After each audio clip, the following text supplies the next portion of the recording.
Hello, dear listeners. Jay here, and welcome back to another episode of the OverMangaCast. That time we woke up in a podcast and had to explain manga. Our heated adventures over-analyzing manga that we find interesting. On this episode, we read Shūmatsu no Valkyrie, Record of Ragnarok, chapters 15-30, by Fukui Takumi, Umemura Shinya, and illustrated by Ajichika.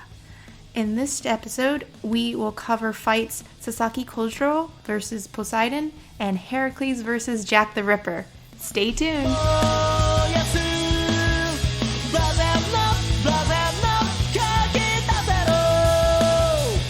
So getting down to it, as always, here at the top of the episode, we talk about what our familiarity with the franchise is. This is another one of our revisit episodes. We're returning to the madcap world of Shūmatsu no Valkyrie. Really, the only thing that's changed about my experience with it is knowing that the anime, according to the internet, which is always a reliable source, was mildly disappointing. I listened to the OP.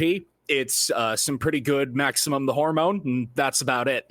That is the extent of how much my knowledge has increased beyond the reading we did today. Yeah, Matt here. I unfortunately watched that anime, and it was definitely animated in PowerPoint. Oof. How about you, Jacob? I still don't like it, so I haven't really made a point of seeking it out. I've still pretended it doesn't exist, so... And Jay? So my point still stands. I still really enjoy it for the reasons I mentioned in the previous episode. I also did watch the anime, I believe all of season 1, and while it did have some good highlights, it did not deliver as expected. I watched a clip. I think the thing that really disappointed me was Heimdall didn't scream anywhere near as much as he does in my mind. I know! No, my worst thing about the anime is they turned Zeus, who every single panel he's in, he's contorting into like weird shapes or something, and he just stands there. Enthusiasm away. Like his over-the-top grandpa enthusiasm was like removed, or at least dampened a lot. Big And that was not a direction I approve of. Also, they did my boy Adam wrong. Now that's the real crime. But we're not here to talk about the anime. We're here to talk about the manga, where we start off with, of course, where we left off last time. The beginning of the battle between Sasaki Kojiro, humanity's greatest loser, and Zeus's older brother, the god Poseidon. I don't know what sort of skincare cream they have down in the ocean that makes Poseidon look like a freaking twink when he's older than Zeus. He is a beastie. It's gorgeous. I think Zeus just chooses to be an old man is canonically how it works. He adopts that persona because, he likes to be like, I am the god, the father of all gods and all that stuff. So, he kind of likes to reflect that and be, haha, I'm the old man. Yes, haha, funny old man. But yeah, speaking of haha, funny old men, we have Sasaki Kojiro, the swordsman who never won a match in his entire life. Yet he is humanity's representative in this battle. To give everybody a quick recap of what happened last time when we ended our previous reading, our combatants had just entered the ring, and everyone was like, why the hell did we send this old man into this fight? He's just going to get his ass beat. Why are we doing this? Humanity's doomed.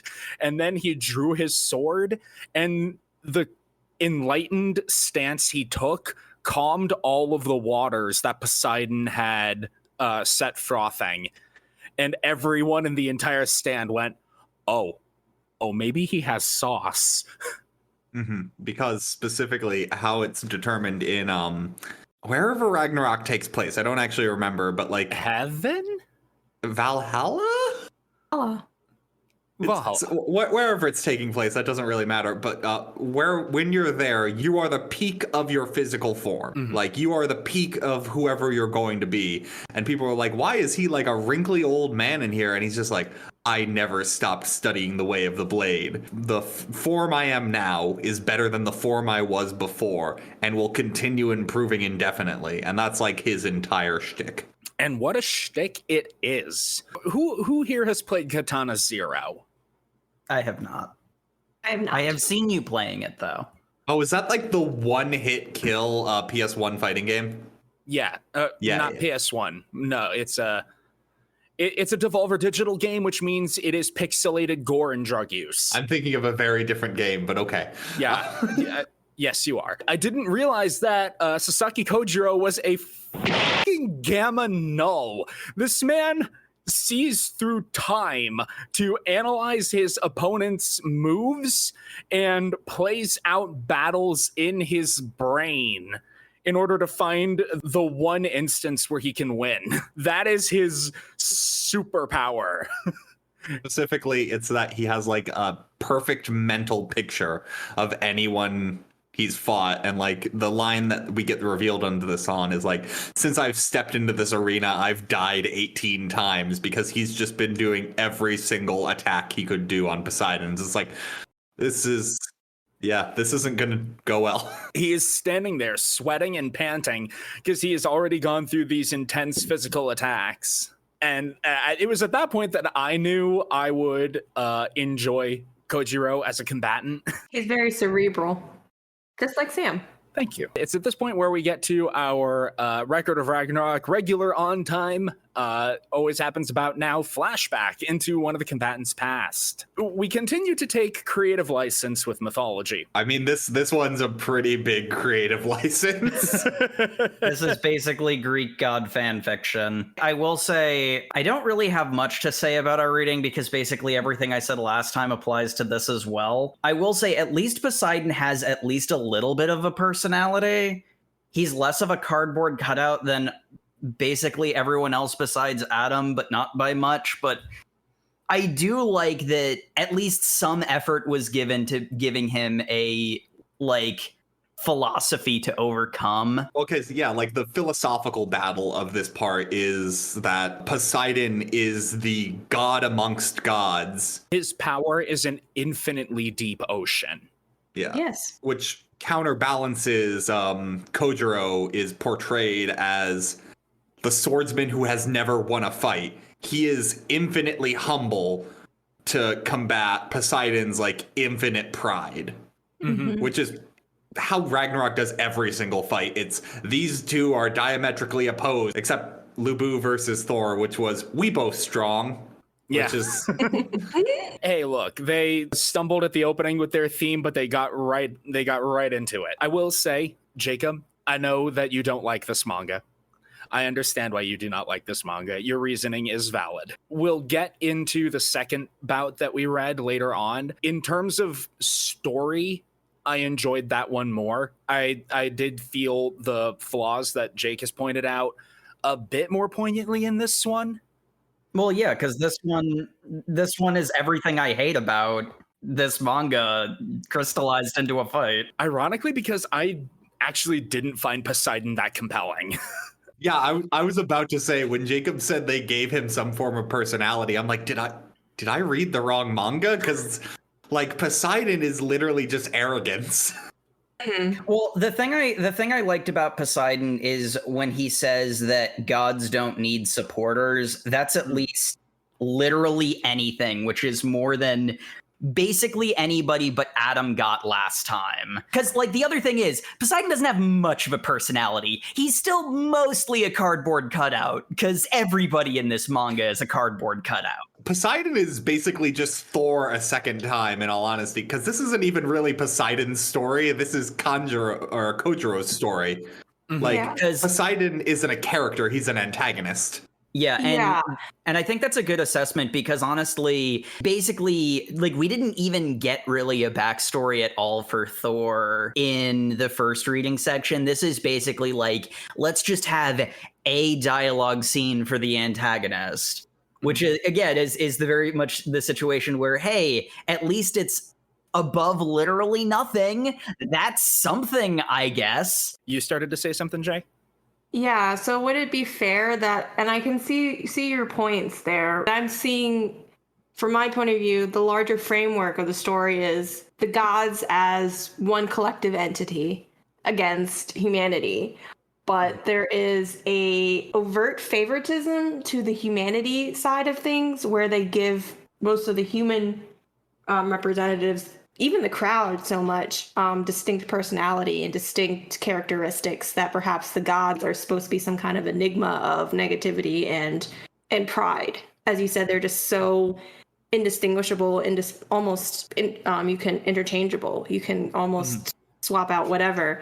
But I think that was, and again, we'll never know unless we ask the mangaka himself, but I think that was done on purpose, you know? Yeah. And I mentioned that the second bout, I enjoyed the characters far more. And, well, the second bout, I'll say it now, involves your boy Heracles, who is part human, so. Anyway, that's getting ahead of us. Through Poseidon. Let's get through this filler episode of the Hercules TV series where... I'm just saying, most of what got me through this fight was very aesthetic. So... I'll give you that. Yes, I am aware. This is buff guys hitting each other. This is very much up Jay's alley. Hey, that's very hard. That's not true, okay? Poseidon's not just a buffy. He is Bishi. Poseidon's barely buff, actually. He doesn't get a lot.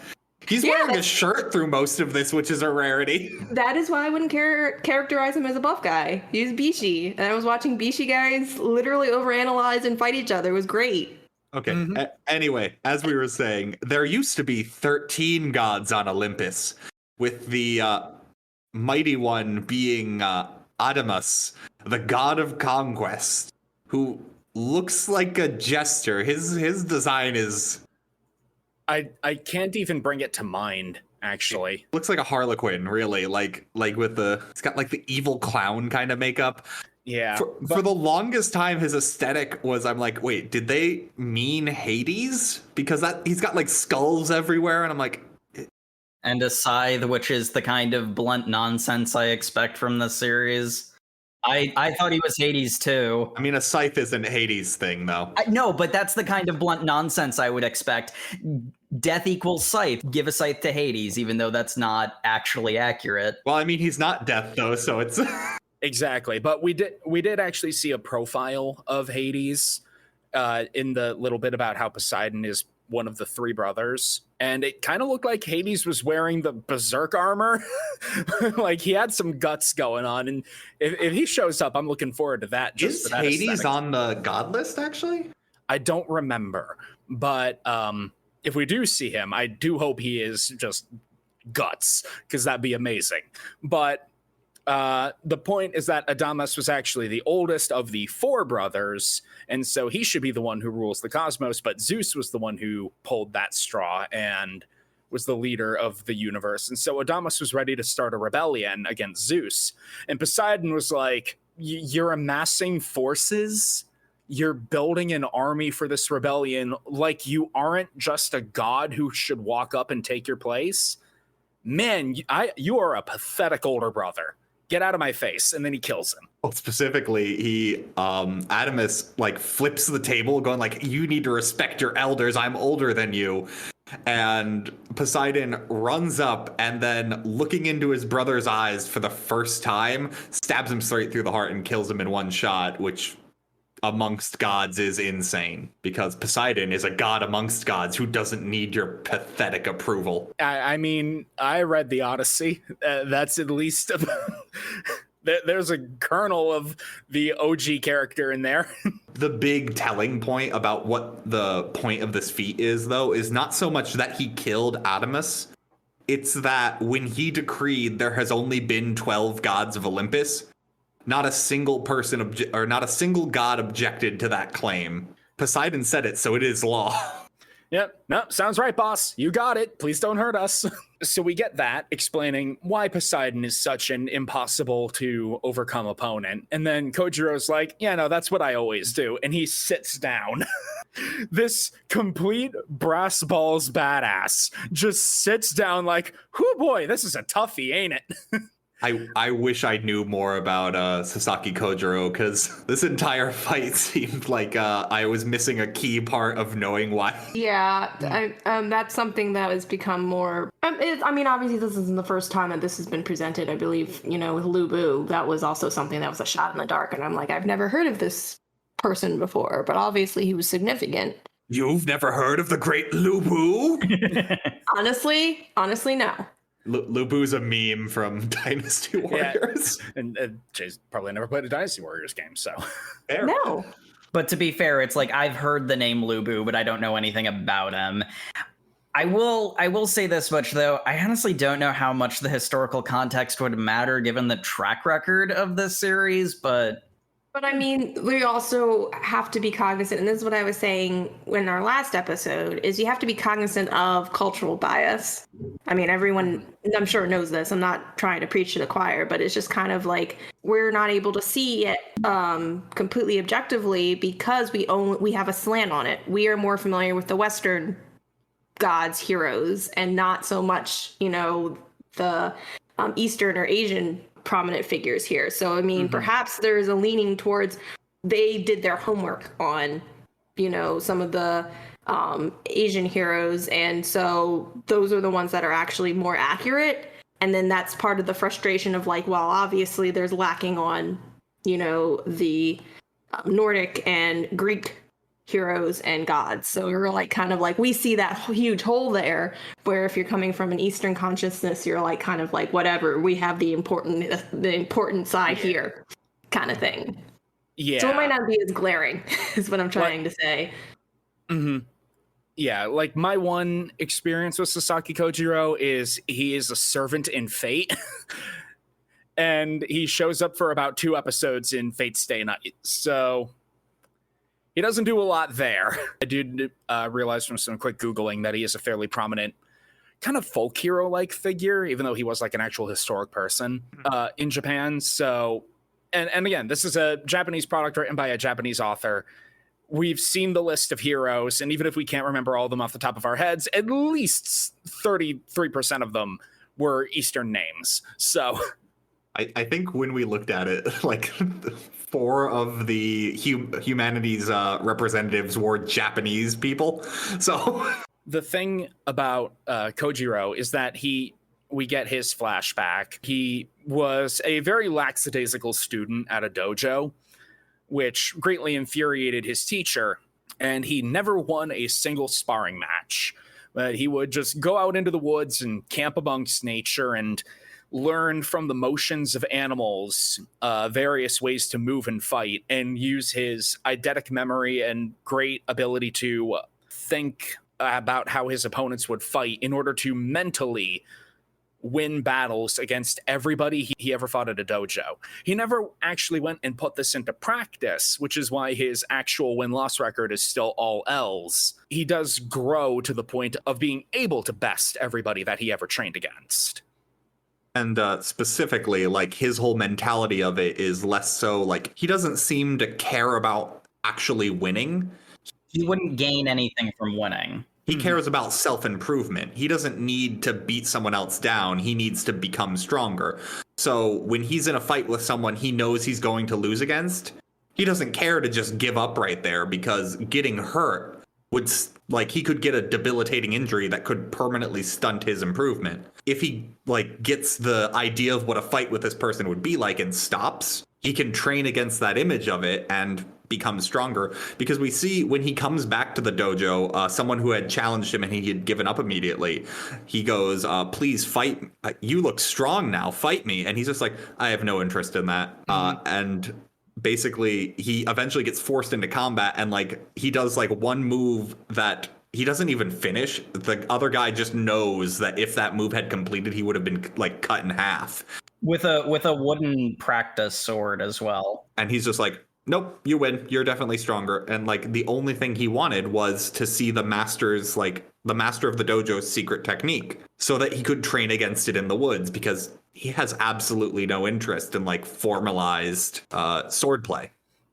Or tournaments or a win-loss record. No, none of that's important. All he needs is to go to somebody, and so he like travels all Japan, learning the techniques of the various schools and the ways of the masters, and even the sublime powers of the Sword Saint, which gave me PTSD flashbacks. Sekiro players know. And throughout all of this, he would eventually, in his Mind Palace fights, learn with his friggin' null powers, learn how to beat these people. And then he says, that's good enough, and moves on with his life. Right up until he fought Miyamoto Musashi. And that fight was so intense, was so exhilarating, that he didn't surrender. He fought to the death. Hey, do what you love and you never work in a day of your life. We know that he lost against Musashi. And so that's why Musashi appears in the audience and, is still one of his huge supporters and advocates. Mm-hmm. That's the one thing I really do like about Record of Ragnarok, even though they're like, yes, I fought and I won and I beat this individual. But during our battle, their determination and their prowess really, really inspired me. And even though I beat them, I was the one who ended them, they are still inspiring. And I'm flattered that they are representing, humanity in this contest. Oh, the cheering sections are always my favorite part. Yeah. Mm-hmm. And this cheering section is just full of various luminaries of Japanese martial arts. So it's a whole bunch of very serious men in kimonos being very serious, and I love it. Which is great because that actually brings us back to the fight where Kojiro, his cheering section, he finds a lot of power in that, and he's like, oh cool, these people are supporting me, that's cool. Meanwhile, Poseidon, the gods start being like, no, we're gonna scream Poseidon, god of gods. G-O-G, G-O-G. And that boy looks at that audience, gives them the stone cold glare, and I'm like, I don't need the approval of peons. Yeah, it's kind of and speaking of mind palace, it's almost as if, well, not almost, it's like Poseidon has his own grandized vision of what gods are, and it's just in such contrast to, I guess, what everyone else expects from gods, even Zeus and the other Olympians themselves. Mm-hmm. It's kind of let us in on what you're thinking, because obviously you have this standard that no one else really understands, and if they cause some kind of discrepancy or some kind of break in that, they upset you so much that you just strike them down. And it's no one has a clue of what you're thinking. That's why I think they're such a good match. They're both very cerebral in that it's very difficult to kind of crack and see what's inside of their heads. Mm-hmm. And that aloofness from Poseidon is, in a sense, his downfall, because we have Poseidon unleashing his various attacks. And this is the one thing I was disappointed by. You got all this water in this arena, and for Poseidon, king of the sea, to walk in, and all he does is thrust trident at man. Yeah, they really leaned into Poseidon being god of the earth and sea more so than which might be a good thing. I mean, I wish they'd leaned more into Poseidon Horse Lord. But I mean, there's too many renditions of Poseidon because his domain is very broad, if I'm remembering correctly. It is, yeah. Poseidon's kind of the catch-all of Greek gods. So it's kind of like if they pick one, that's wrong. Well, it's largely because of the Mycenaean version of Poseidon was actually the king of gods instead of Zeus. So he got a lot of extra powers and abilities based off of his Mycenaean renditions. Plus just how Greek cults worked is that's also true. If you beat the cult next town over, you got their powers. Yeah. That's why Poseidon is Lord of Horses. Yes. Man, he should have fought Lubu. He should have hammed it up a little bit. Oh, see, it would have been gorgeous. I thought Poseidon was hamming it up because, we talked about this last time, how Record of Ragnarok is essentially just like a wrestling match. Poseidon was doing everything a good heel does. They come out on the stage, they say, I hate everyone here, I'm better than everyone. And if they have any fans in the audience, if their fans start cheering, they tell them to shut up. Mm-hmm. Because a heel needs to be hated by everyone. That is their purpose in a match. And that is the show they are performing. He was an excellent heel. I did very much not like him by the end of it. I was disappointed, but I still liked him because he was very beautiful. But Kojiro is using his predictive abilities to dodge around all of Poseidon's attacks with his 1,000-image defense. But Poseidon is not attacking as fast or as often as he actually can. And so, with his mighty 40-day flood attack, creates such an overwhelming assault that not even Kojiro's predictive abilities can get him around it. But humanity's greatest loser is not about to give up and think that this is an unsolvable situation, a thing he can't get out of. Because that's when we get the final part of his flashback of his battle with Miyamoto Musashi. He fought somebody so intense, so much better than him, that he couldn't contain the excitement and so fought to the death. Mm-hmm. And he adopts that same mindset as one of the coolest things happens because Poseidon broke his sword. Mm-hmm. His huge friggin' katana, he snaps it off like halfway up the blade. This is the Valkyrie Crest. So Gear is very distraught about this, as Gear is very distraught about everything. But Kojiro picks up the broken blade, squeezes it, bleeds onto it, and activates Volund again to turn the broken blade into a paired sword, and he is now dual wielding. There's something that I want confirmation, because I didn't care enough about the first part to commit it to memory. Krist's personality had already been established in the previous part, right? I think so, if I'm remembering right. We got a little bit with most of the Valkyrie. Mm-hmm. Yeah. Mm-hmm. Okay. Most of them don't get introduced, but yeah, his kind of her like bipolar nature had been established, right? I'm pretty sure, yeah. Okay. It was hinted at, like, not severely, like it. I still felt this reveal kind of came out of nowhere, but there was the I was gonna praise this series. I was about to praise this series. Okay, go ahead. God damn it. No, I'm mad because I didn't quite remember if they had actually established that, because I don't want to belabor points I made last time, because again, this is basically the same as last time. I hated this fight. There was literally zero tension for me because, oh, Poseidon's just deeper. Oh, he can just imagine faster. There's no rules to it. At first I was annoyed by the whole, oh, apparently a broken weapon can just become two now. But then I'm like, wait, didn't they establish her personality? And I thought that was a really clever way of implementing a twist.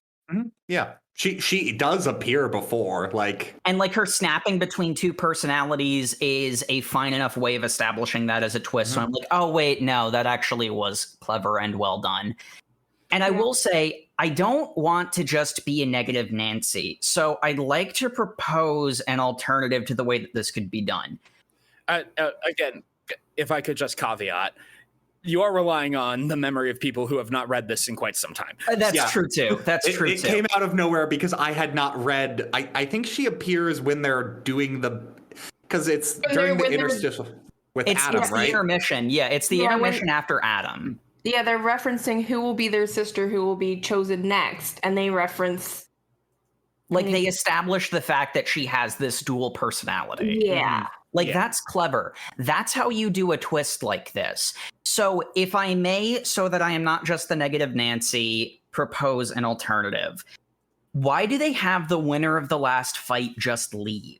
Because if you establish what one of the fighters can do in the first fight, then you can have actually, what any of their abilities are and mean in the second fight. Because the thing that pissed me off about the first reading, and it happened again here, is nobody's powers mean anything. So nothing is surprising to me because it's all an ass pull. Nothing is based off of accurate mythology. And to clarify the point I tried to make last time, it doesn't matter if you accurately represent the Western characters. If you're not going to accurately represent characters, you need to establish what they can do so we have an idea of what to expect. That's the problem that I have with it. So having the characters who win previous fights be in the next fight would be a way of establishing, because just for example, having Adam beat Thor to establish what Adam's abilities can do would be a great way of doing that. I mean, but if you do that, then you've got just like an endless power struggle where Yeah, and that becomes a battle royale as opposed to a organized wrestling match.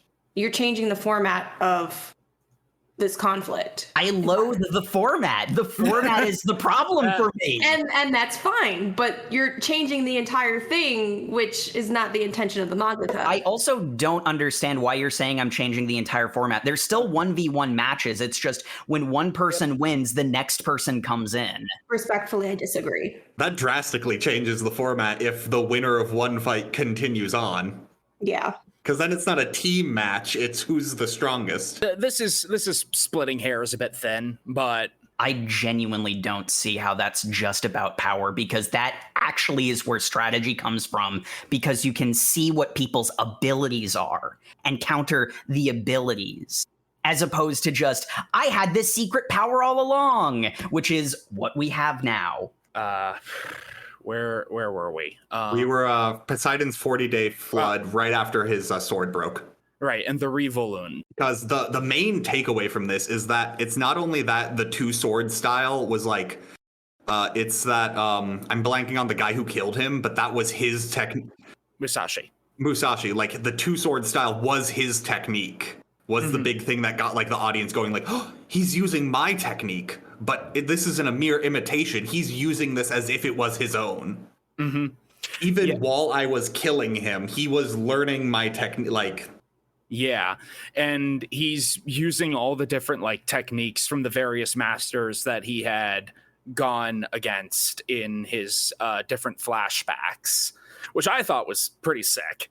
Mm-hmm. Yeah, no, and like it's got like the audience pumped up, and they're all like, oh, that's my technique, and it's like it's a culmination of all of humanity's swordsmen, because apparently Japan is the only country that feudal Japan is the only country that teaches swordsmanship. But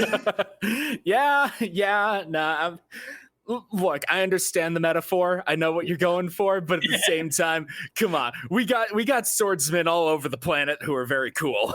Look, that one I don't mind so much, because there's like an emphasis on sword techniques specifically in Japanese culture. So like honestly, I think that's fine to do, because it's like, and that's if you look at for example like medieval knights, there are sword techniques for medieval knights, but like they're not named.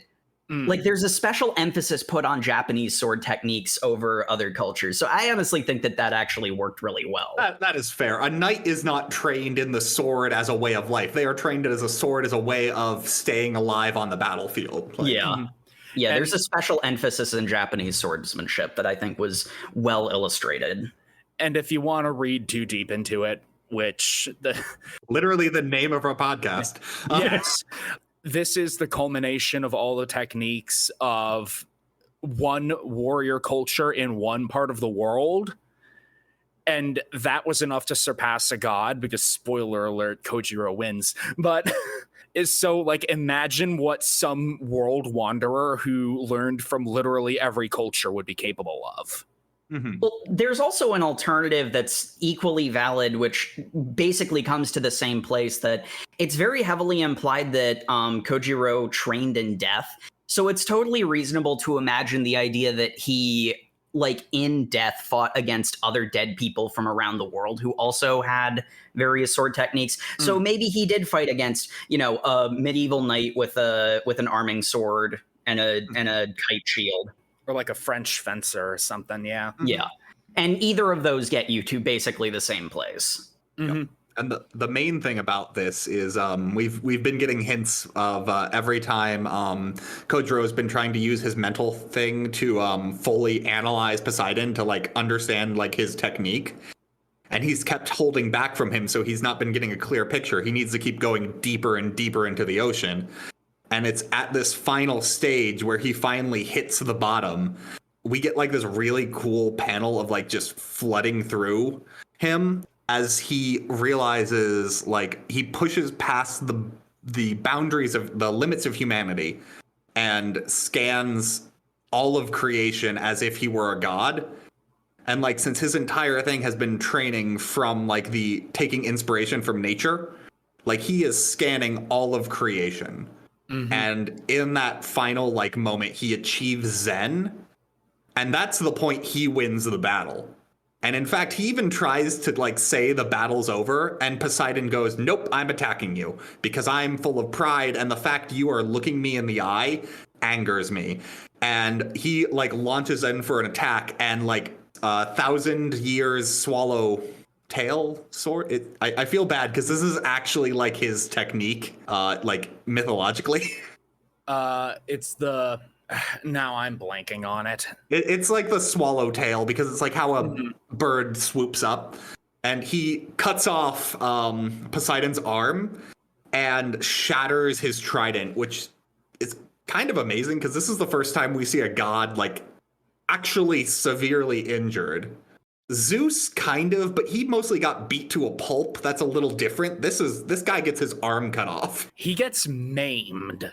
I'm of two minds about it because in the moment I was like, yeah, oh my god, freaking out at the rising tension. Afterward, I'm like, okay, we did this like 2 other times with the "it's over 5 times" moment. Yeah, that is how Ragnarok as a monthly series works. A chapter ends with a cliffhanger because it's a monthly series. But like throughout the course of this entire chapter, it's Kojiro cutting off more of Poseidon's limbs and cutting down more and more of the trident to the point where Poseidon has to grip the trident in his teeth and lunge at him. I mean, more and more. It happens twice. It goes into his other hand. He cuts off that arm and then he bites it with his teeth. But like with the way that this manga does its pacing in terms of paneling, that's still most of the chapter. And it feels very, when will it end? Ah! But like from my point of view, like that was the point though. The fight had already ended. Oh, it was absolutely the point, but again, I'm of two minds about it. In the moment, absolutely adored it. Afterwards, I'm like, okay, that was exhausting. But like that's kind of it's kind of supposed to be exhausting though, because as you can see, Poseidon is portrayed as like more and more erratic. Because he is a dog fighting against, like he has lost. That is a concept completely foreign to him. So he is throwing himself against the wall, and he dies cursing humanity. Like, we're on the board. I was just gonna say that is really interesting because, correct me if I'm wrong, but don't gods also hold like dignity? I don't know. There is a dignity in defeat. They don't sit there and just like curse you. And I think Poseidon's role in the story is like the epitome of pride. What has happened is that pride has been broken. But that's what I'm saying. I'm saying that ironically, he's trying to portray this type of god that is just impenetrable. And anyone who deviates from what he perceives as godly behavior is wrong and needs to be destroyed. Mm-hmm. But ironically, in his end, he demonstrates quote unquote ungodly behavior. And it's just kind of like, wow, you can't even hold yourself to your own standards in a sense. Yeah, I think you have the grasp of it. We get our intermission as we're wont to do. Kojiro standing there in a beam of sunlight, looking like he's about to topple over from exhaustion, like, winning for once feels pretty good, huh? Yeah.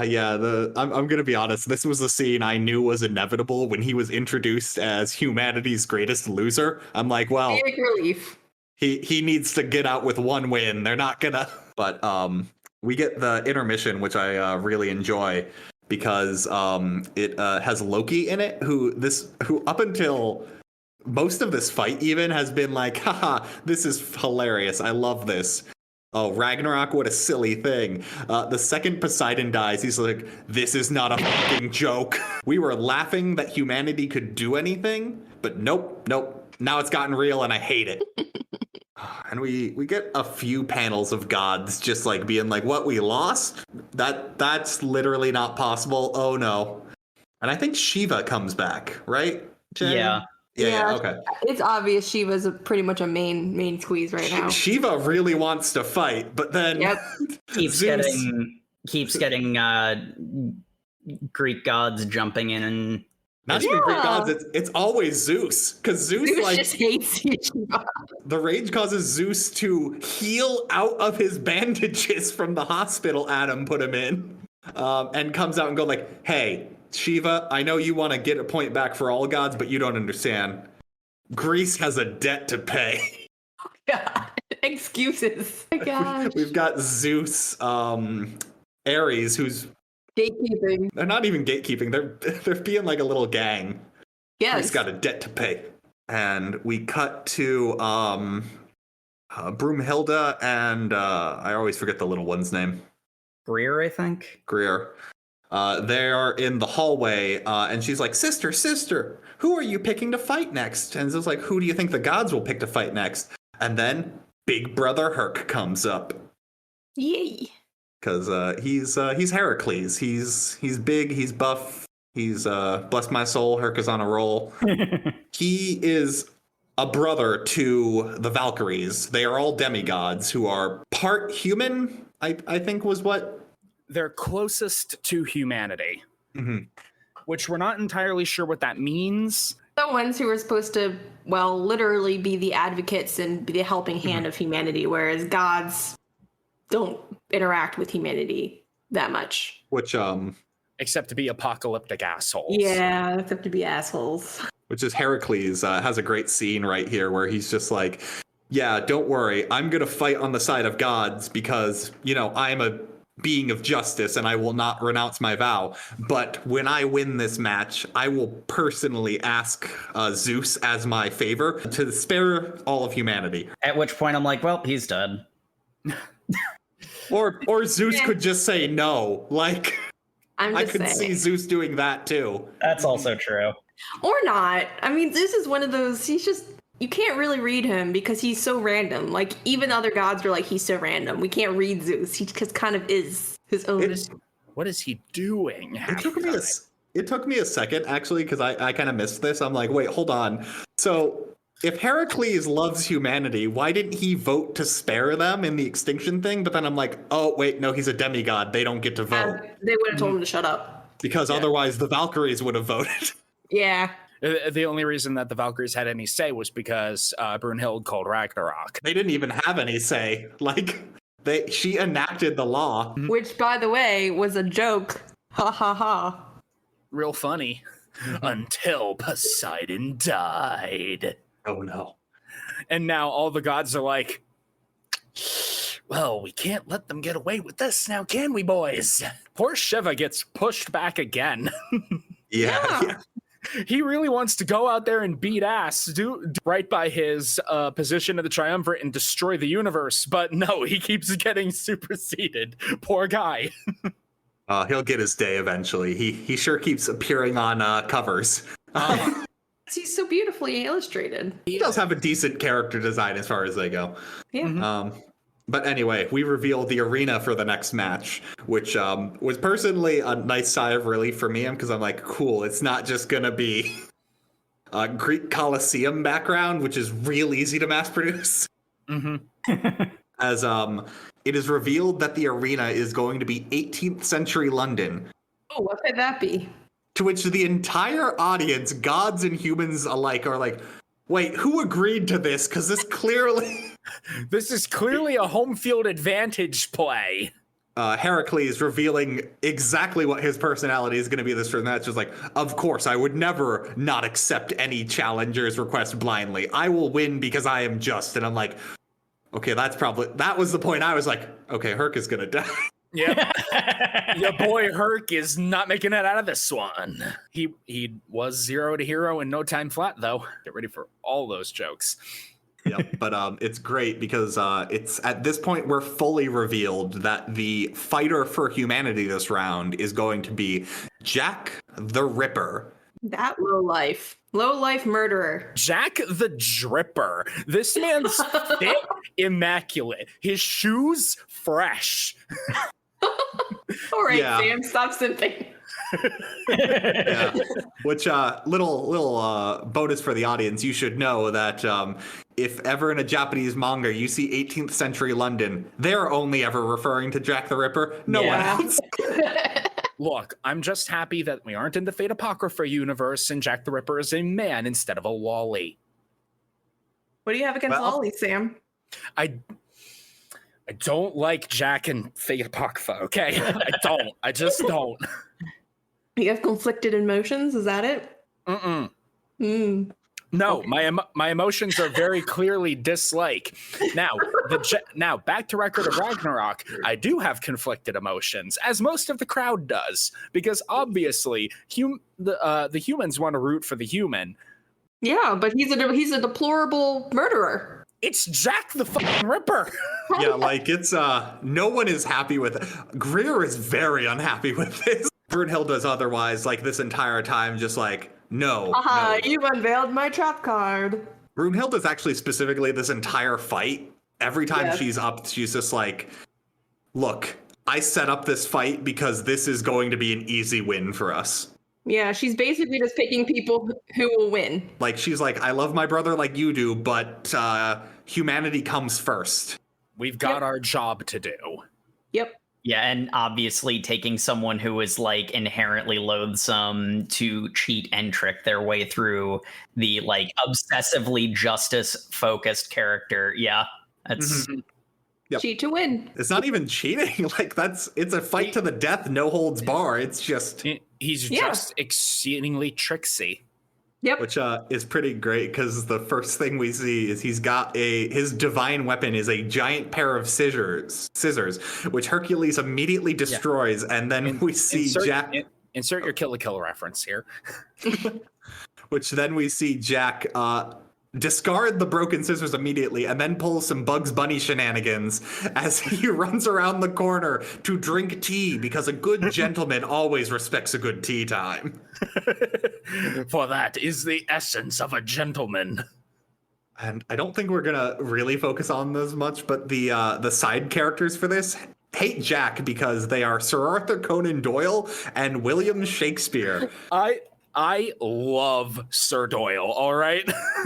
I'm going to say Sir Doyle looks nothing like any interpretation you could ever have of Sir Arthur Conan Doyle. I also like the implication that like he actively tried to find Jack the Ripper as like inspiration for one of his novels, but couldn't. Like Sir Arthur Conan Doyle is literally Sherlock Holmes. He said even my Sherlock could not solve this. And I'm like, wait, is the cheering section going to have Watson? I thought it was Watson too, but like Jacob, you just made me realize something. I think in the Ragnarok universe, Sir Arthur Conan Doyle is like Batmaning as Sherlock Holmes at night because he looks like Sherlock Holmes. Yeah.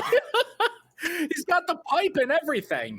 I think he must because he sure knows a lot about Jack the Ripper too because he's like, he foiled me at everything. He was my Moriarty. I mean, no, I meant Sherlock Holmes. Yes. No, yes. Sherlock Holmes is a fictional character. Yes. Also, William Shakespeare is a real fat guy, and I thought that was funny. Good old Bill. Yeah. But yeah, their cheering section is literally just. Oh, also like Scotland Yard, like. It's writers and police officers are sitting together for the Jack the Ripper cheering section, and it's always fun when they're called up because they're always like, I hate cheering for this guy. Everyone's conflicted. Why are we on the side of this asshole again? Oh, right, because if we don't, we all get dusted. Jack is observing tea time. See, this is another thing of why I'm conflicted. I love trickster heroes. Like, Loki and Hermes are some of my favorite gods because they're trickster heroes. They pull shenanigans. They break ankles. I love that sort of thing. Why is it this asshole? So one thing I will really love about this fight is while Jack is doing all his like trickster hero stuff, Loki is on the sidelines going like, that's some stuff I should do during my fight. And I'm like, oh, that's right. Loki is on the board. Loki's like, ooh, I should take some notes. We get a very distinct idea of what Jack's fighting style is going to be because he runs away after the scissors are broken. And Hercules in chasing Heracles, I'll pronounce it right, in chasing after him, almost runs straight into a wire trap that's set at eye level. And it only gets more R-rated Bugs Bunny from there. Yeah, you were right with that comparison, Matt. Mm-hmm. because he's got a bunch of piano wire above Heracles' head. Got me doing it, Sam. With knives tied to each and every one of them. So when he tries to remove the piano wire, it causes all of the Dio knives to fall out of the sky. Is this the time Jack the Ripper has that line about like, oh my, you're not carrying an umbrella? You must, because London is well known for its rain. That happens a little bit later, but that's set up here because it rains knives, which don't do anything at first. Because they are mundane knives, and Heracles is a god, so god immunity. They just ping off of his massive pecs. This boy is built. But once Heracles is good and conditioned to not care about these knives, all of a sudden they start sinking into him and he's spitting blood. What's this? What trickery? And Jack goes, you fools. You thought that the scissors were my Volund, but I lied. It is this magic pouch. Yep. And he drops my favorite line as he pulls out a bunch more knives, and he's like, this pouch can create divine weapons. Everything I use is not ready-made, but made to order. For that is the essence of a gentleman. As he's striking a pose with his Dio knives, and I'm like, I hate how stylish he is. I love how stylish he is, because the thing is, we don't get stylish Jack. We get his entrance, but everyone gets a stylish entrance. We get all this stylish like monologuing after he immediately turned tail and ran away earlier. Like, yes. So like even in the context of the story, Jack is hamming it up. He's hamming it up so hard. But yes, he's got his magic bag, which he can use to produce divine weapons, though he seems to favor knives. And it's about time that we start getting to those flashbacks. Ooh. Yep, the Heracles, we get a flashback to how the Disney TV show was canon. Yeah, speaking of Greek mythology fan fiction. This one's better because you've got to summarize Hercules lore into, this is good enough within the context of the universe. Like, well, no, that's exactly what I mean. Yeah, like, yeah. This is nothing to do with actual myth. Myth. This is its own thing entirely. Oh, when we get to the end of this, my favorite part I laughed at when I read, but but we see a young boy in Thebes back in 2000 BC getting beaten up by some bullies, and who should run in but this scrawny named Alcides? Yeah. Alcides, I think. Alcides, yeah. And they have a real Deku at the start of chapter 1, lying there with the person he tried to save, both of them beaten up. Alcides says that I will always be on the side of justice. Nothing will stop me. And so he trains his whole life and he becomes a pretty decent hero, running around saving people from unjust situations. Well, no, he trains for like a year. Like, he goes from a young child to a teenager. Yeah, zero to hero in no time flat. Yep. 0 to hero, just like that. I did say it was 2000 BC, and, every 1,000 years, time for the gods to show up and be dicks. Mm-hmm. At least this time, humanity came out in favor in their vote, about a 60-40 split on spare mankind. But we do have to make an example of some where Sodom and Gomorrah already dust. Thebes will do. Since Thebes is in Greece, naturally the Greek god pantheon have to be the ones who deal with this. So Ares, in all his tiny hat, tiny thong, massive muscle glory, rides to lay waste to Thebes. He's literally shaped like a Dorito. He is. This entire section did make me like Ares as a character, at least a bit. Hold on, how does liking Ares as a character not happen during the Adam fight where he's sipping tea and going like, I never knew a fight could be this intense? I thought he was funny there in a ridiculous way. This actually made me be like, okay, I can see something in this character that I actually enjoy beyond the meme. But yeah, who should stand in his way but one scrawny boy Alcides is like, he goes full Gandalf. You shall not pass. And Ares for a second is just like impressed with the courage of this kid, and just like, oh, well then, well, we still gotta punish Thebes, so back down, boy. You're just gonna get hurt. Like, hey, you guys evacuated already. We're gonna go punish the city. He's like, no, come on, no. Come on. What's that behind your back? I stole ambrosia. I'm going to drink it now. Well, no, we get one of my favorite legitimately one of my favorite lines in the entire manga, as Alcides is standing before, this divine ensemble, and he says, you're offering me this opportunity for you to spare my life.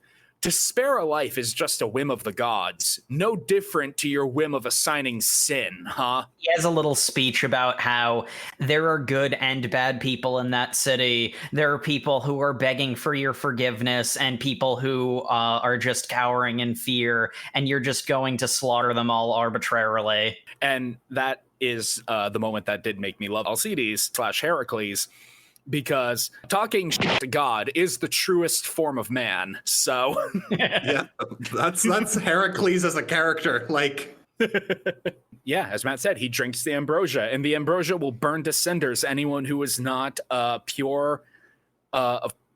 I forget exactly what the condition was. A true hero. A true hero, yeah. Because this is just the Hercules TV series. This is dangerously close to the Hercules TV series, which I know is entirely a coincidence because there's no way that made it to Japan.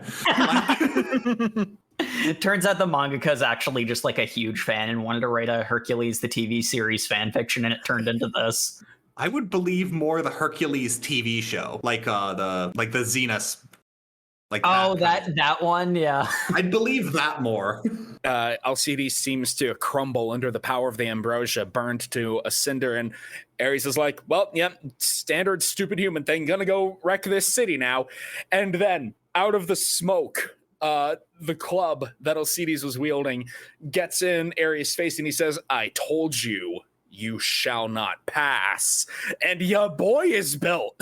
He went like Super Saiyan 3. He's got the long hair. He's got the huge muscles. He grew like 3 feet.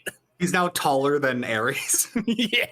Oh, and it's great because he's essentially like, I'm not going to move. And then Ares is just like, oh, well, I guess we're fighting. But then his army charges and he's like, no, you fools. Ares recognizes that this guy passed the test of the ambrosia and has the power of Zeus, and he's like, maybe we should just back down. And his army charges anyway, and he's like, no, you idiots, you can't win. Okay, I guess we're fighting now, might as well commit. 12 hours later, the entire army has been killed by Hercules, and Ares is getting his shit knocked in, really. Heracles pulls a headbutt move that firmly plants Ares' nose somewhere behind his right eyeball. Zeus shows up like, all right, that's enough, boys, because Ares was about to die. Mm-hmm.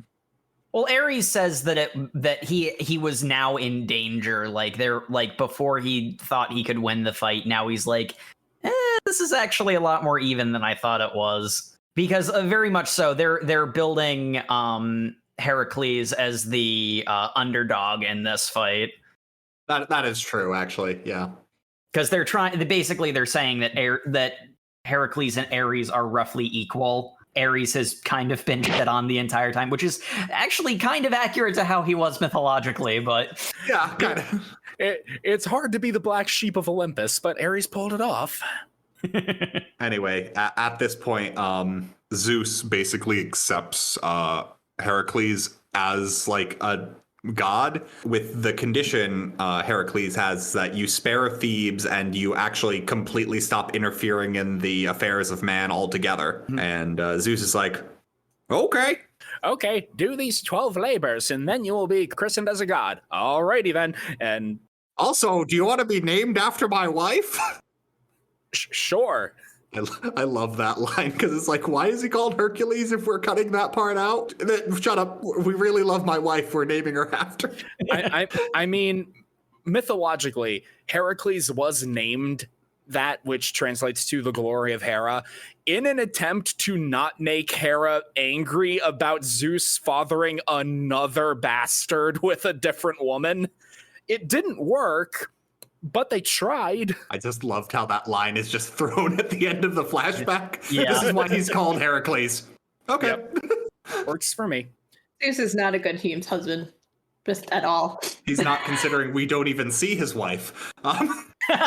We really don't. No, we full stop don't. We literally don't see Hera at all. That being said, if Hera shows up, she would definitely just beat up Zeus in this. And I would pay to see that. Like that is 100% what the manga would do. She's going to be the secret final boss character at the end of the Ragnarok. Oh, because she was out doing something for Aaron's. Just like, wait a second, did you guys hold the meeting without me? Zeus, did you say you were gonna kill all humanity? Oh man, if that's actually it, I think it might redeem this entire thing for Jake. It depends on how long it takes to get there, I suppose. But we finish up with Herc's flashback right as he is unleashing one of his mighty super attacks. The Herculean Exodus is the name of basically this entire suite of moves, and each one is a reference to one of the 12 labors of Hercules. I liked this because fun references to mythology. His techniques were named and also did different things. Weren't literally the exact same thing. Very distinctly different fights. I liked them for two completely different reasons. I did appreciate how the Poseidon fight acknowledged Poseidon wasn't going to be an actual character and it was going to be Kojiro's story, and it's half the length, so yeah, that's fair. I liked the Poseidon fight strictly for Kojiro. Mm-hmm. Which you should. That was what it was written for. Poseidon, perhaps, and this is just me speculating, maybe Poseidon's just not that popular in Japan. So they're just kind of like, they didn't really... Sort of the way that what happened with Lubu. Yeah, where it's just kind of like, oh, these gods are super well-known and super popular in Japan, so we'll definitely hype those up. Oh, I guess we need to sprinkle in a couple more of these gods. Well... Hold on, we've got an empty spot on the guard roster. What about Nikola Tesla? That works.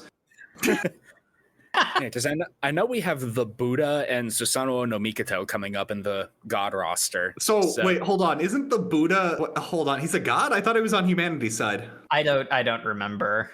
I'm pretty sure he's on the god side. Oh, he probably is, actually. That makes a lot of sense. Okay. We got to get back to Herc with his special...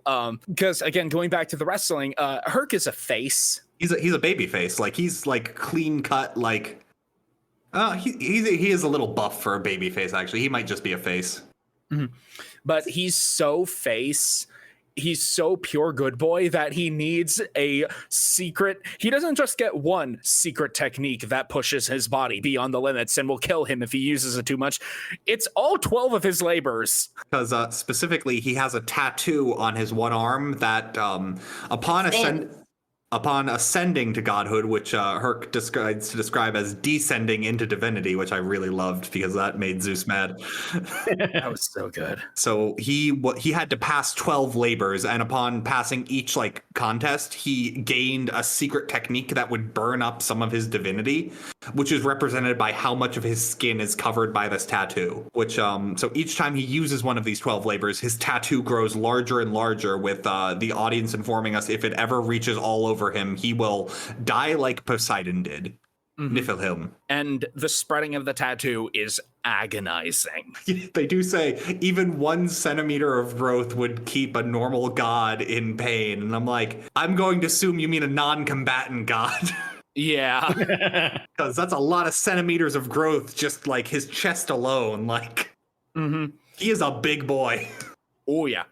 But he uses the Nemean Lion technique, which admittedly this one is just big club swing, do big swing good. But it creates a huge AoE blast, like he's a Lionel out of Breath of the Wild, knocking Jack away. In the process, it knocks off his monocle. We haven't mentioned it yet. He's had this weird steampunk monocle. He also has like a steampunk hat, but that doesn't matter because we revealed he just picked up that hat off the street. Mm-hmm. But the monocle... when it breaks, the inside is gears, and it never explains why. I'm 99% sure it's just aesthetic. Yeah. Probably. Yeah. Jack is a man dripping in drip, so of course he would get a steampunk gear monocle just for the look. But it does reveal that when the monocle breaks, one of his eyes is incredibly beautiful, and that's it. No, I'm kidding. He's a spiral being. This is Gurren Lagann. He's got the spiral energy mark in his right eye. And specifically, his right eye is able to see the colors of emotion inside people. Mm-hmm. Which I'll cut to his flashback because that happens like pretty much right here, right? Yeah. Okay. He goes Subarashi. He goes like, "Oh, you're so pretty," because he sees the emotion of Heracles of like. It's his pride and determination, unflinching nobility. Mm-hmm. He's like, "This is my first time with a god," as he's doing the yandere face. You all know the one. Yeah, he goes real yandere. Man, Jack the Ripper gets some great faces, but his flashback starts with my favorite part because he is a street rat, just going through the garbage of a restaurant. He is the boy. Yeah. He is not named, but so what happens is the restaurant owner comes out and says like, "Hey kid, what are you doing here? That's my garbage. If I was just gonna give it away for free, I'd give it to my customers. Hey." Because apparently he's real New Yorker. I don't know where I'm doing this accent for. Honestly, given the design, that's not that far off. He does radiate that energy. He basically starts hitting this kid for, if you're going to eat my garbage, you need to pay me for it. Also, get out of here. And that's when Jack reveals, as a street rat, I needed to learn how to survive. And by learning how to survive, that gave me the magic power to see people's emotions inside of them with my right eye. Okay. Sure, buddy. I mean, yes, we have established this is a universe where people get magic powers by being good at things, so fair. Yeah, and he sees the emotion of the angry shopkeep is like dominance and spite and disgust. Mm-hmm. And so he grovels to appeal to those emotions, and the guy's like, "All right, take your garbage and get out of here. Just don't do it again."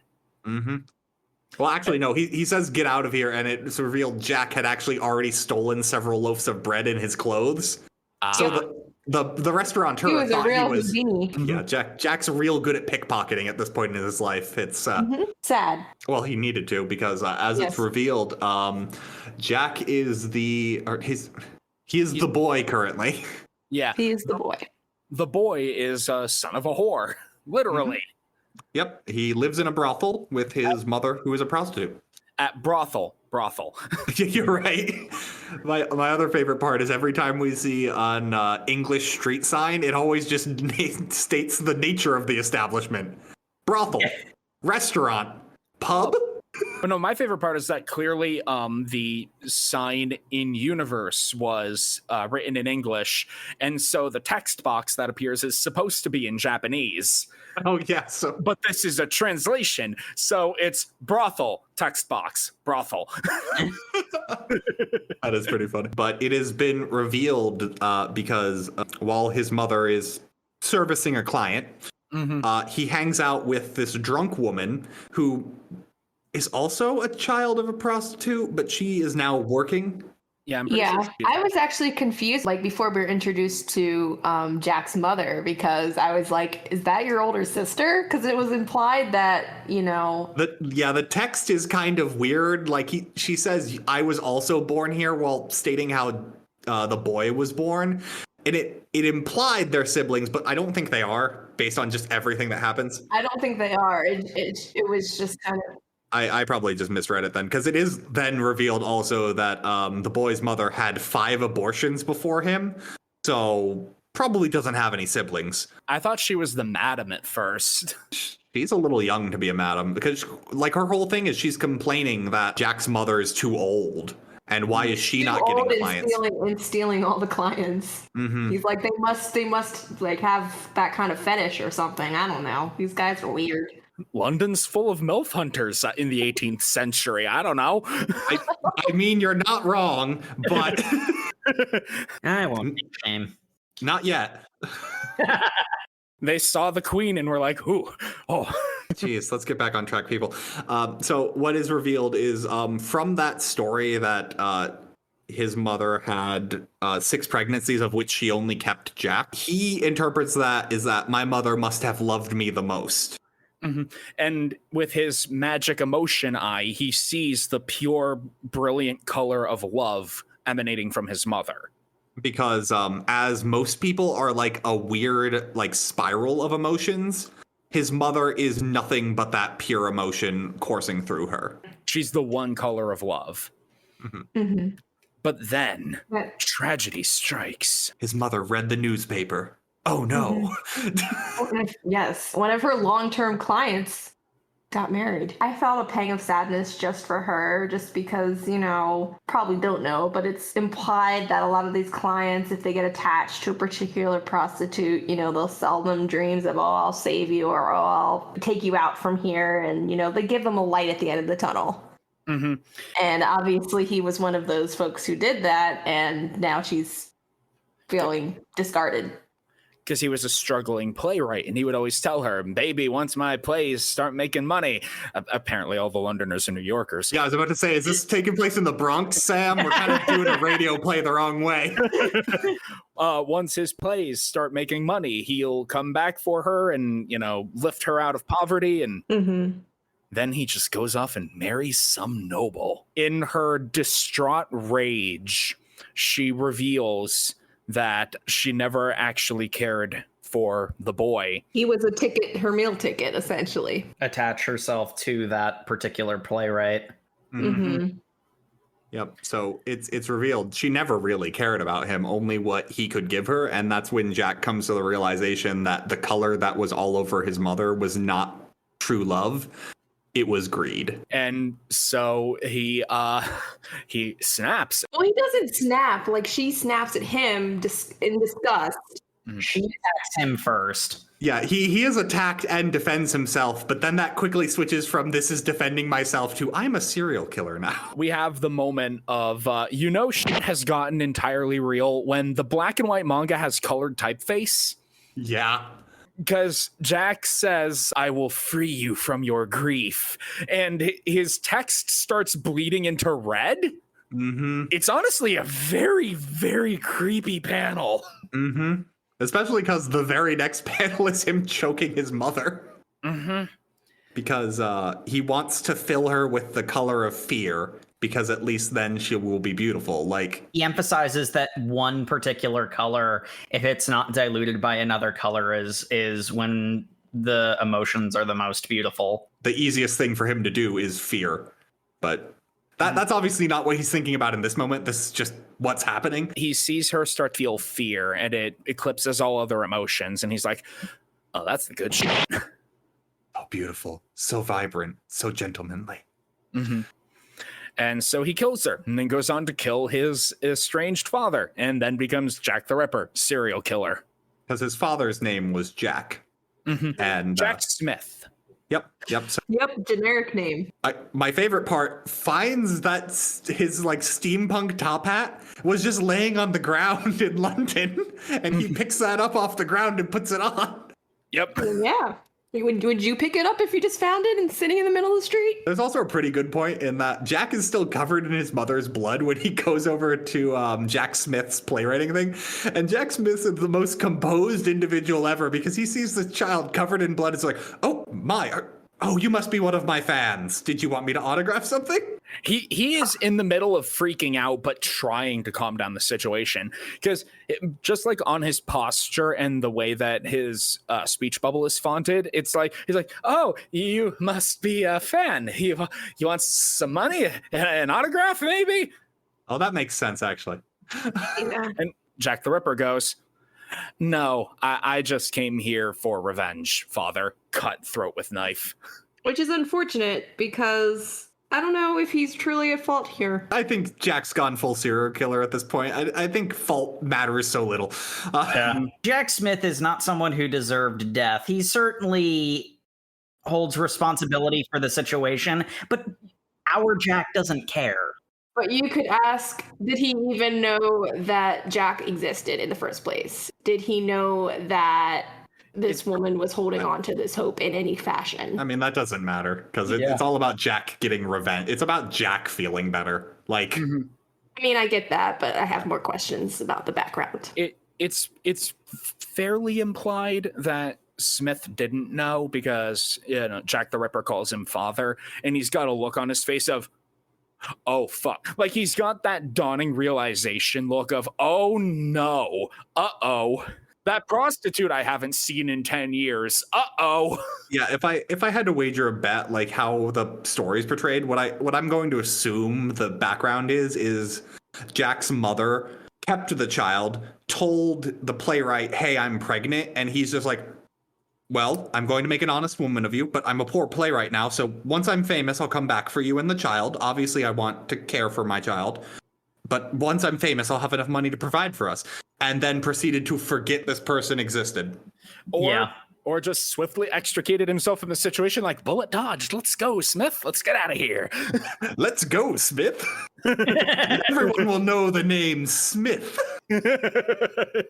Yes, Johann von Generico. It's like the inverse of awesome McCool name.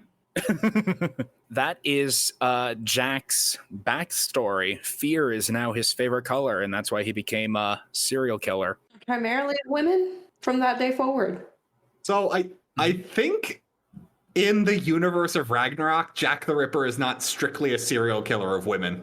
It's just that's what he got attributed to him publicly. We see a sort of disjointed flashback of him killing a whole bunch of people of varying ages and genders and seeming status in society by their clothes. The fact that he murdered prostitutes was the most famous thing he did.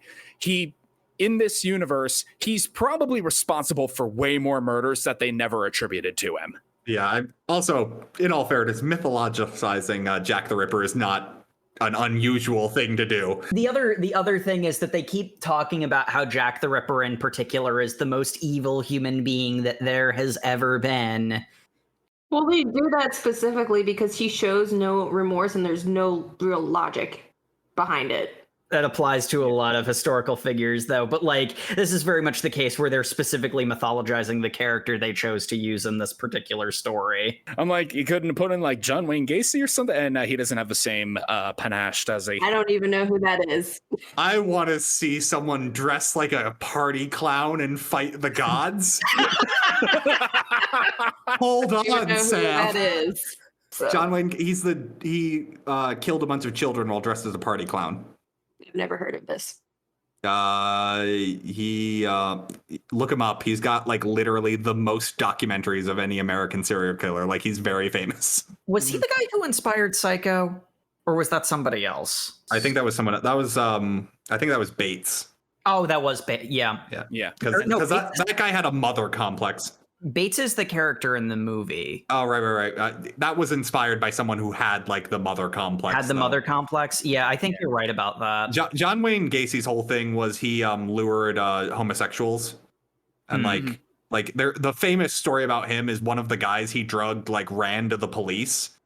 Like, and the police returned him to John Wayne Gacy because he's like, sorry, my boyfriend did a bunch of drugs. And they were like, oh, you crazy gays, because it was the 60s. So they were like... Yeah. This is literally the first time I've ever heard of this individual.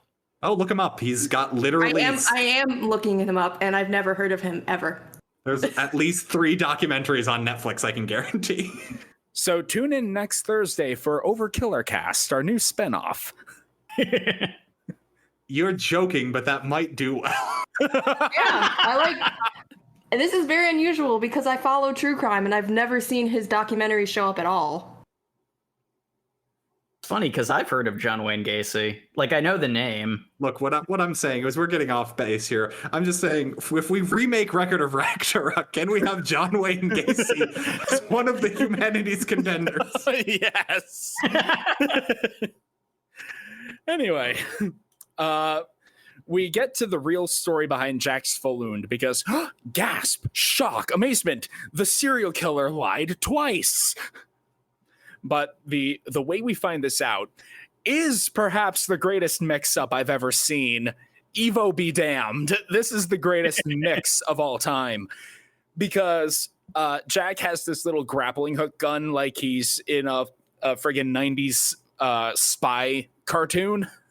Yeah, he's been using it a few times too. Like, I got Sly Cooper vibes personally, but Probably because the 18th century London. Yeah. So I mean, Sly Cooper's technically France, but it's the same aesthetic. It's the same aesthetic. And he's using this to flee up the replica of Big Ben. And Heracles is like, you know I'm fucking Heracles, right? Boom! Knocks down Big Ben with his big club. And, Jack is falling, and he seems to be desperately grabbing onto the face of the clock. And he grabs it and throws it at Heracles as it seems to be this desperate play. As Heracles is like, I've told you 12 times, mortal weapons will not hurt the gods. And he goes to block it with his, they keep saying right, but it's very clearly his left arm. He goes to block the shot with his left arm, and the clock face severs his arm clean off at the elbow. And Jack is like, I did listen to what you said. Shock, gasp, amazement. The entire crowd is in horror and what? And Loki's like, oh, he actually lied twice about his balloon, didn't he? It's the gloves. Yes. Made to order. Mm-hmm. And we get the scene of how the Volund happened because I'm not sure if this is the first time this gets established, or it might have been mentioned previously when Volund first introduced. I'm pretty sure it was brought up when Volund was first revealed during the Lubu fight. That specifically the Valkyrie and the fighter must have hearts aligned. Mm-hmm. Like they must come to a signature purpose of what form the weapon should take. So for other ones, that's been easy because they've been noble individuals that the Valkyrie are naturally inclined to go along with. But this one, Jack the Ripper, not a noble individual, and had a very specific weapon in mind that a Valkyrie probably wouldn't have been happy using because they're very noble. The Valkyrie that we get, Hillock, she probably would prefer to be the giant pair of scissors. Yes, she probably would. She was very much I need to be shining and glorious, a divine weapon of the gods. But Jack needs something sly and tricky. So it's implied he is inflicts her with the fear that he was so potent at inflicting on people. Mm-hmm. And in that he fills her heart with the same feeling, their hearts are unified, but by force. Mm-hmm. So the weapon becomes exactly what Jack wanted, which is the only reason this entire plan could work. It's a very disturbing scene is what we're getting at. Especially because this is something... It's a dude choking a little girl, so by default. And Brunhilde's in the corner watching this. Yeah, no, this definitely casts Brunhilde in a very unfavorable light. Because she's like, no, you are doing this. This is the plan. This is what we need. What you want in this moment doesn't matter. This is what we need to finish the mission. So speaking of Brunhilde, since she hasn't really come up, does anyone else get the implication that she's possessed or something? No, I think she just has the exaggerated laugh they use for a lot of people. She's also just very dedicated to her job, her task at hand, to the point where it kind of blinds her to, or not blinds, but she just has blinders on to accomplish the end. Because the detail that I noticed once was she does this weird villain laugh and she gets a snake tongue and then covers her face. See, here's the way I know the panel you're thinking of. This is the way I read it. It's she covers her face in a way that pushes her face up into this grotesque Joker laughing mask. I feel because throughout the 3 other fights we've seen, she's been very gung-ho, rah-rah, the gods kick their ass. And she needed to keep that expression up for the trick to work. It seemed to me like she was forcing her face into the mask that all the other onlookers would expect her to have on right now. Well, no, the panel I'm talking about was she was alone with Greer selecting Jack the Ripper. So here's the thing, she's still lying to Greer. Yeah, I get that. It's just one of those ones where it's I noticed that detail and I'm that's weird. Because the other one, during the fight, she starts using leet speak and Greer's wait, what are you talking about? And I just sort of got the impression that is she like possessed or something? Because like there's a non-zero chance this isn't gonna go anywhere because it's Record of Ragnarok, but like I couldn't help but notice that. I don't think she's possessed in the context of like possessed by a spirit. I think she's just possessed by the emotions of the moment. Yeah, I think what's happening is like this entire through line with Brunhilde in this arc is she's pretending that she's all for the gate, like humanity first. The humans need to win no matter what. We will do whatever necessary. I am sacrificing our brother Heracles. And I am happy Jack is going to kill him. We'll cut to the end, because at the end it's revealed that was just all a brave face she's putting on. Because she breaks down sobbing at the end, yeah. Yeah. And it's revealed she's got like a little shrine in the back where she has the picture of Adam, the picture of Lubu, and finally she prepares a third altar for, spoiler alert in case this isn't obvious, Heracles dies in this fight. Yeah. He gets his own altar in with humanity, and she's like, brother, I hope you don't mind, because when all of this is over, I will be joining you. Volund with Hlok allows anything that Jack touches to become a divine weapon. Specifically with the gloves. Yeah, with the gloves. And so the fighting continues. Herc is down an arm. Jack falls and gets impaled on a freaking fence post, as if we weren't doing enough JoJo references. That's a moment from part 3 for the initiated. And, you know, it's looking like Jack is just barely on his feet. He's bleeding out from several wounds, like cupping at his injuries, trying to keep his blood in. He drops a church on Herc at one point, which I thought was very poignant. And the heavy hand of symbolism. This entire time, the gods have been cheering for Heracles, including a small section of humanity. Notably, Alcides' old friends from Thebes are cheering for him. When the church is dropped on him, it's like, oh no, has he finally been defeated? And he, punches his way out, because of course not. And, Heracles returns from the underworld is actually a line from Heimdall, because he's a dramatic bitch and I love him. I mean, not far, though, considering what he does immediately after. Yeah, he's like, Herculean Exodus, 12th labor, the Hound of Hades! As he activates his Gatai, summons Kerberos, fuses with him into this giant rage monster. He gets his super form. We gotta examine this, how they fuse, though, because what I thought was he was offering both his arms to Cerberus, because the two heads on each side bite his arms, and then the final one bites down on his head. And then he gets like this cool black tattoo armor. With huge like canine claws and on his hands and feet, and he looks metal as hell. He's still missing most of the one arm that was cut off by the clock tower, though. And it's like, the tattoo will constantly grow in this state. He either takes out Jack now or he's going to be defeated. So enters the final battle as Jack picks up a shattered door as a club, as a sword and shield with the divine imbuing, which I thought was pretty neat. The piece of fence that he had been impaled on, he picks up as the sword in that sword and board combo. No, he actually uses a piece of wood. The piece of fence he's keeping hidden in his sleeve. Oh, really? Yep. Yeah. I did not catch that, but I believe you. They have he has the sword and board combo of a piece of broken door, and when it looks like he's on his last legs and about to get his head punched off by Super Herc, he pulls out the piece of fence and stabs it through Herc's cheek, and he gets punched in the side of the head. I think Loki does an aside where he says that was so clever for him to hold on to that fence post like that.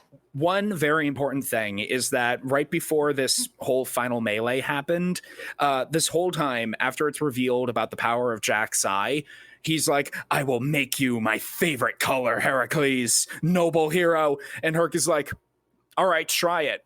It doesn't matter how scummy humanity can be, how degraded, how base, how awful. There's a whole panel of just his silhouette with the angry eyes and various human crimes and all sorts of synonyms for bad and evil. And then it's the next page and he says, no matter what, I love humanity. And the pure shining light of love from Heracles' heart makes Jack nearly break down crying like, this is the light I thought my mother showed me. And he like kneels down in prayer is what happens. Like, but he's still Jack the Ripper. He still wants to paint his victim in the color of fear. And Herc never gives in. When it seems like Jack is like on his last legs, just flailing about in a state of barely consciousness, Herc is about to go and defeat him because he had promised, I will free you from your suffering. As he's going in for the final blow, Jack's hands, drenched in his own blood, his blood turns to a divine weapon, and he drives his hands as if lifting them to the face of God in prayer through Heracles' chest. Through all 12 feet of his chest. yeah. Yes. Jack's arms are very long, we've established. But this technique I love is called Dear God, in honor of you.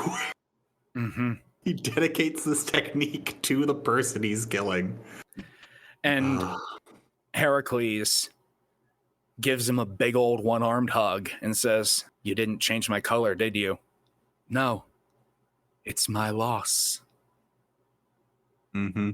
And then Heracles turns into dust and floats away. And I realize we skipped over a little bit. To the immense distraught of everybody. No one is happy by this. But we did skip over a bit I want to talk about very briefly. So Jack has this thing where he sings London Bridge is Falling Down over and over again. Yeah. Except it's written in English in the art. So it's London Bridge is breaking down. And I'm not sure if that's on purpose because it fits his character. Mm-hmm. But also that's not the song? Who knows? I just thought it was funny. Mm-hmm. But Herc loves humanity. His color is love. No fear could be brought to his heart. And now it's tied at 2-2. Yeah. And Jack, it's very hurt. Like he's been stabbed through the side. Like the Volund ends and Halak is like, ugh, that was terrible. That was awful. I need a shower. Go to the infirmary. You're gonna die from those wounds if you don't. Ugh, God. Yeah. I do like how when the Volund ends from Hillock, we at least get like the interpretation that it was very creepy, the initial scene, but her response to after the fight's over, like, okay, I'm done.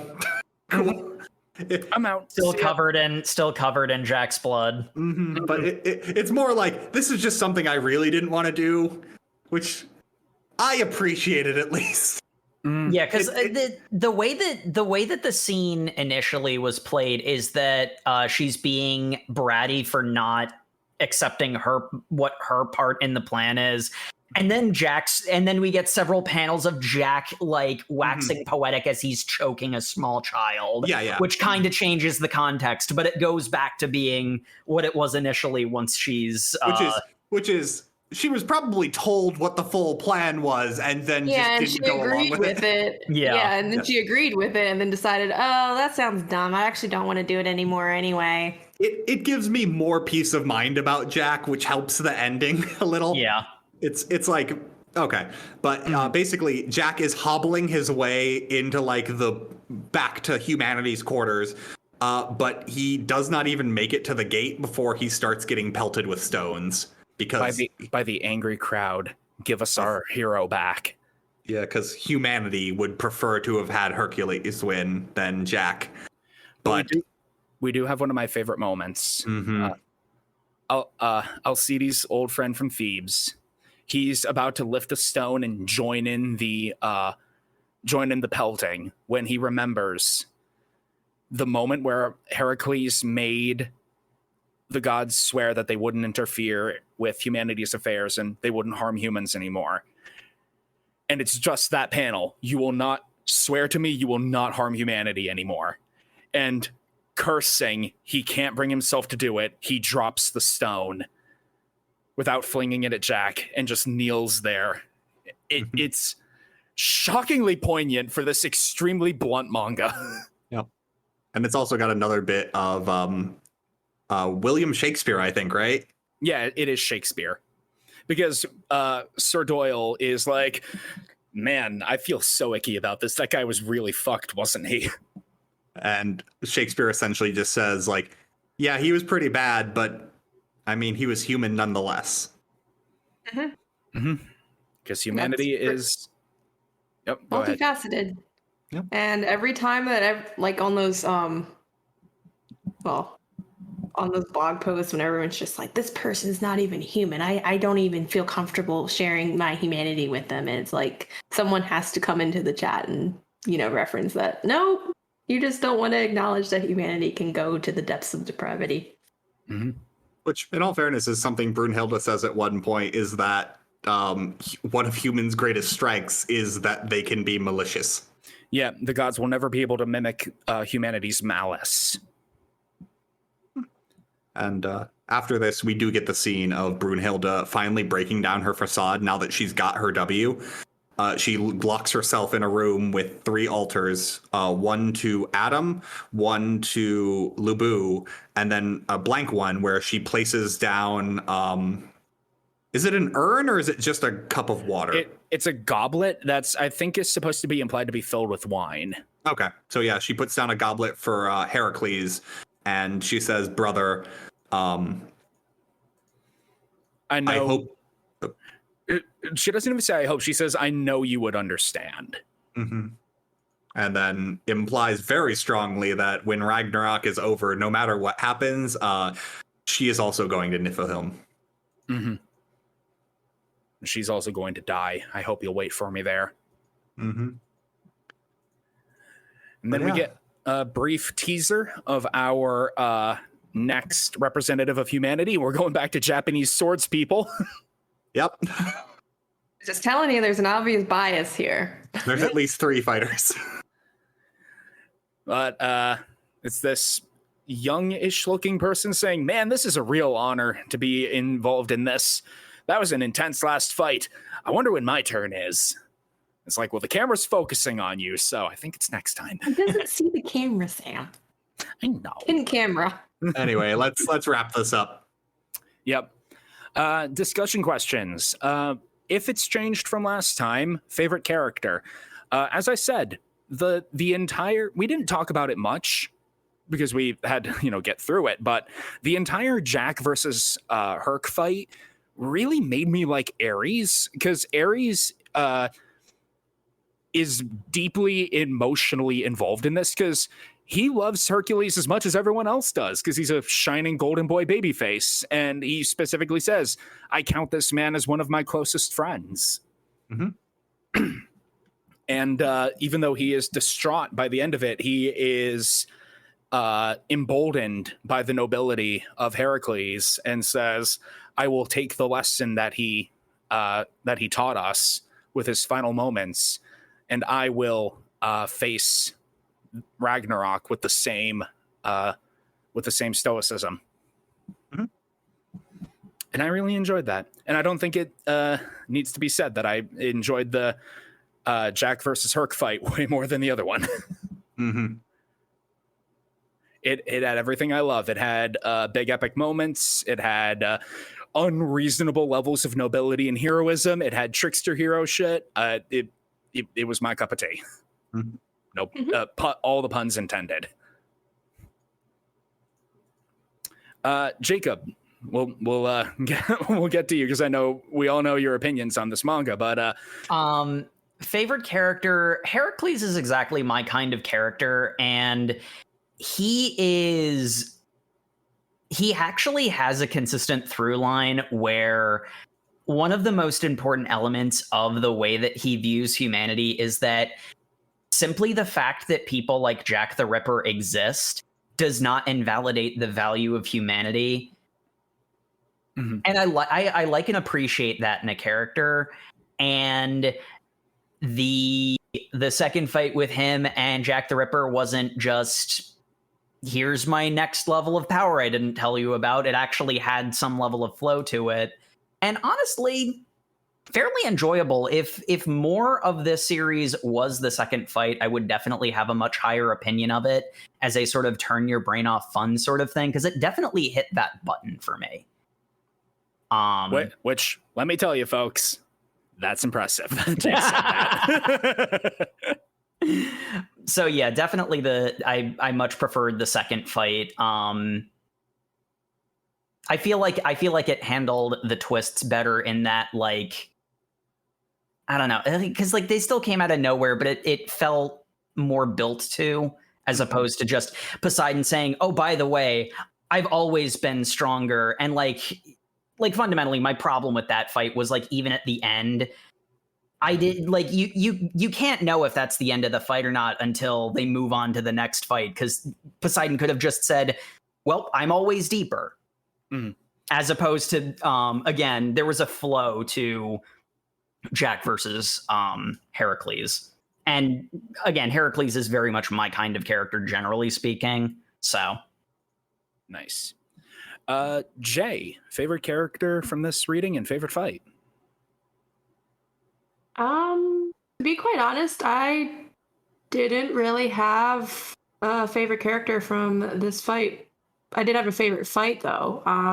My favorite fight would have to be the Jack the Ripper and Heracles, only because I particularly like the flashbacks and the fact that it was given some depth to the characters that I could actually, mostly because I'm familiar with Jack the Ripper, so I was able to really attach there. But yeah, I didn't have a favorite character.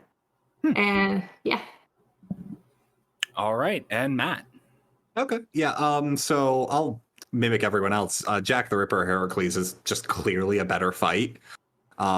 It's really a breath of fresh air for me, because even I was starting to get a little bored of the premise of two big tough guys fight each other, which is pretty much been what the last three have been, with Kojiro technically being, I'm not a big tough guy fighting a tough guy, but he does turn into a tough guy by the end. So it was still two dudes hitting each other real hefty.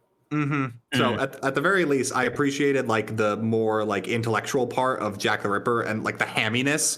Because like if you're gonna do a manga that is essentially like a wrestling match, lean into the ham. Like Jack the Ripper knows he's a heel and like is happy with it. And Poseidon also knew he was a heel, and he's a good heel, but like Jack the Ripper went extra. So I guess I'd say he's a favorite character, but just to be different, I'll say I really liked Loki in this, because he has a significant character shift from I'm just dicking around, you know, none of this is any important, to I'm legitimately angry and need to, like, Loki is clearly setting up for his fight, because he's on the roster.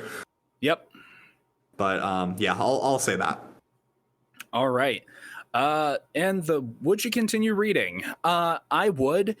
Mostly, I'm not going to say this time that I continue reading on the manga's own merit.